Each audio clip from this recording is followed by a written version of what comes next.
I love you, neno la upendo kwako, maana umetoka kwa bavu. Uzuri wa sura yako na shangaa cha ajabu, unafanya hovyo japo haukuumbwa. Weni zao langu cause nilivyoumbwa peke yangu nilikosa pose. Mungu akaleta miujiza nikahisi njozi, fahamu ikajawa kidha then nikakona. Of course nilikushangaa ulifanana nami, ila baadhi ya sehemu hazikuwa sawa na mimi. Nikaanza kukupenda baada kunilisha tunda, na upendo ukasonga hadi nikasahau kwamba jukumu langu ni kuongoza viumbe, ila kiumbe wewe umefanya akili iumbe. Nilongoza wanyama, wadudu na mimea.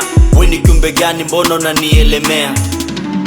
Mbona unanielemea? Mapenzi yalishanitesa toka enzi, kumwamini mwingine siwezi, bora nibaki alone. Mapenzi yalishanitesa toka enzi, kumwamini mwingine siwezi, bora nibaki alone.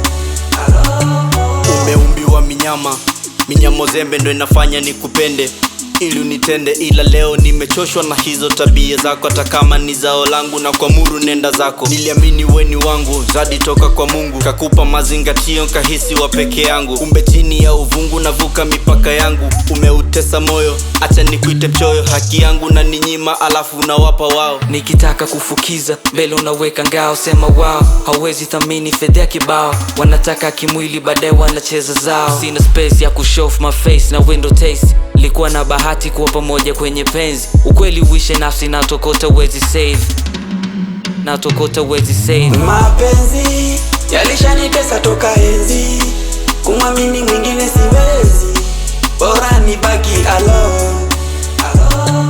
Mapenzi yalishanitesa toka enzi, kumwamini mwingine